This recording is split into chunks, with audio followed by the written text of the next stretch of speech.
जैसा कि आप सभी को पता है, देश में कोरोना संक्रमण के मामले दिन प्रतिदिन बढ़ते जा रहे हैं। अभी हमारे साथ हैं अंतर्राष्ट्रीय ख्याति प्राप्त वैज्ञानिक डॉक्टर कुलदीप सिंह ढींडसा जी।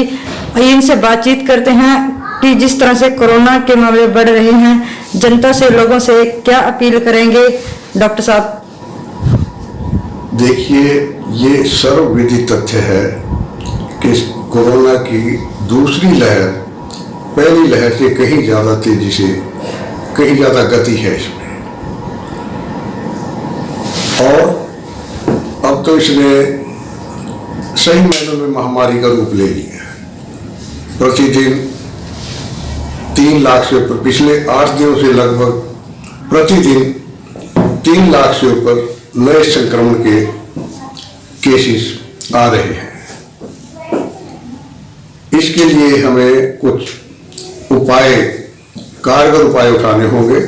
ठीक है, भारत सरकार, हमारी सरकारें, राज्य सरकारें मिलजुल कर अच्छे तालमेल के साथ हर प्रयत्न कर रही हैं, पर हमारी जनसंख्या को देखते हुए बहुत से प्रयत्न, हमारे प्रयास असफल भी हो जाते हैं। कभी कोई कमी आ जाती, कभी कोई कमी। पर एक चीज सही है कि सच्चे मन से सरकारें अपना, जिसे हम कहते हैं, बेस्ट दे रही है जनता के लिए, अपने पूरे सतत प्रयासरत हैं जनता के स्वास्थ्य के विषय में। इसमें मैं अगर कहूँ, मेरे मुताबिक जो कुछ कॉमन बातें हैं जो बार बार सरकार कहती रही है कि मास्क पहने, सामाजिक दूरी बनाए रखें, बेवजह घर से बाहर ना निकले, इनसे अलग इस महामारी पर काबू करने का मेरे मुताबिक एक रामबाण है, एक कोई दिव्य शस्त्र है, वह है वैक्सीनेशन, टीकाकरण।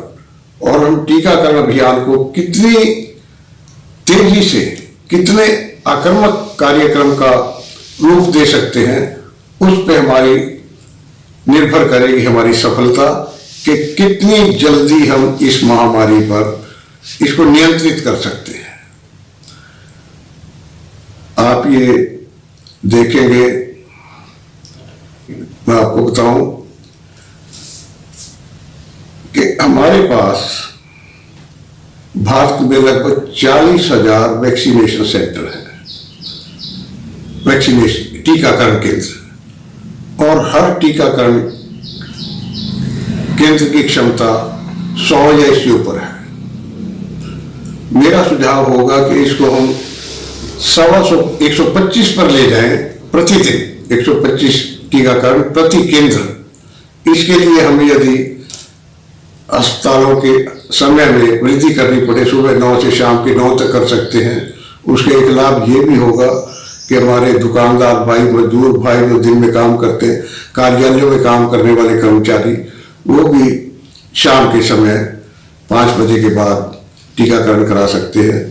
तो सुबह 9 से और साय के या रात्रि के, जो भी आप कहना चाहें, 9 बजे तक अगर हम ये टीकाकरण का कार्यक्रम चलाएं, और ये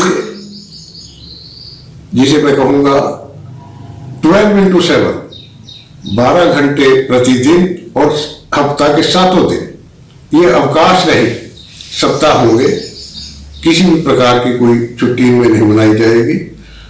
तो यदि हम गणना करें, अब 40,000 सेंटर, 125 वैक्सीनेशन प्रति सेंटर प्रतिदिन, ये हमारी बनती है 50 लाख टीकाकरण प्रतिदिन।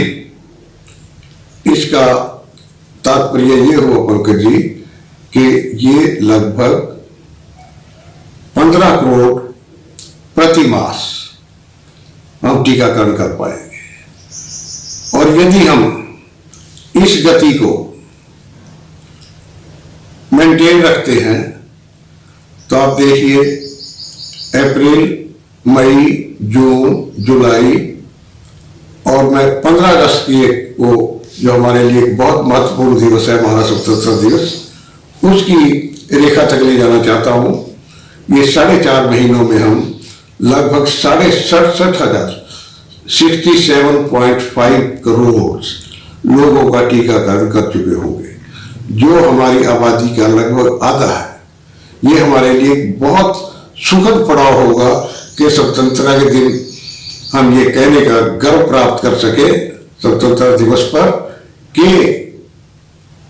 आज हमने अपनी आधी आबादी का टीकाकरण करने का लक्ष्य प्राप्त कर लिया है। उसके बाद हम इसी गति से आगे बढ़ते हुए, अगर आप इस आंकलन को आगे बढ़ाएं, इस गणना को आगे बढ़ाएं, तो आप देखेंगे कि 31 दिसंबर तक हम लगभग अपनी 80% आबादी का टीकाकरण कर चुके होंगे। वैज्ञानिकों का मानना है कि जब 70 से 90% लोगों में प्रतिरोधक क्षमता पैदा हो जाती है तो उसे हम हर्ड इम्यूनिटी कहते हैं। और हर्ड इम्यूनिटी एक ऐसा पड़ाव है जिसके बाद आगे संक्रमण फैलने की कोई जगह नहीं रहती। संक्रमण तो होगा पर फैलेगा नहीं, तो इसे हर्ड इम्यूनिटी का नाम देते हैं। तो 31 अक्टूबर तक हम हर्ड इम्यूनिटी के लेवल पे पहुंच जाएंगे। बाद में टीकाकरण जारी रहे जब तक अंतिम व्यक्ति को भी टीका ना लग जाए।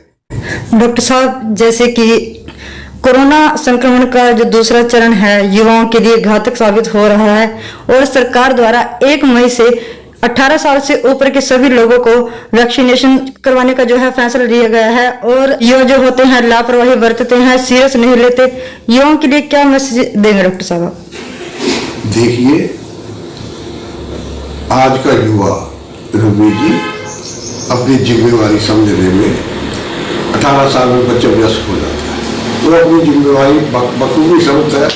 उसको पूरा ज्ञान है देश में क्या हो रहा है, आकाशवाणी के माध्यम से, दूरदर्शन के माध्यम से, अखबारों के माध्यम से वो उतना ही शिक्षित है आंकड़ों के बारे में जितना। तो वो ठीक है, थोड़ा लापरवाह उनका दृष्टिकोण होता है, पर जब वो देख रहे हैं भयावह स्थिति, मेरा विचार है कि वो बिल्कुल, और मेरी अपील है उनसे, क्या स्वेच्छा से बढ़कर आ गए और टीकाकरण कराएं। हमें युवाओं की बहुत ज्यादा जरूरत है, युवा शक्ति बहुत ज्यादा जरूरत है। युवा शक्ति से केवल आप विद्यार्थी ना समझे, पर जो लोग नौकरियों में आ चुके हैं उनके परिवारों के लिए उनकी कितनी महत्वता है। एक व्यक्ति के ऊपर सारे परिवार को, माता पिता, भाई बहन सब निर्भर करते हैं। तो सभी अपनी जिम्मेवारी समझे युवा, और स्वेच्छा से टीकाकरण कराएं और समाज के एक आदर्श, एक श्रेष्ठ नागरिक होने का सबूत दे। ये थे हमारे साथ अंतर्राष्ट्रीय ख्याति प्राप्त वैज्ञानिक डॉक्टर कुलदीप सिंह ढींडसा जी, जिन्होंने बताया है कि हम सभी को कोरोना महामारी से बचना है। घर पर रहकर भी हम सबको मास्क पहनना है, हैंड सैनिटाइजर का प्रयोग करना है। उन्होंने यह भी कहा है कि कम से कम घरों में एसी का प्रयोग करना है, अपने बर्तनों को गर्म पानी से साफ करना है और दिन में लगातार गर्म पानी का सेवन करना है। इस तरह से हम अपना बचाव करके दूसरों का भी बचाव कर सकते हैं और कोरोना महामारी से बच सकते हैं।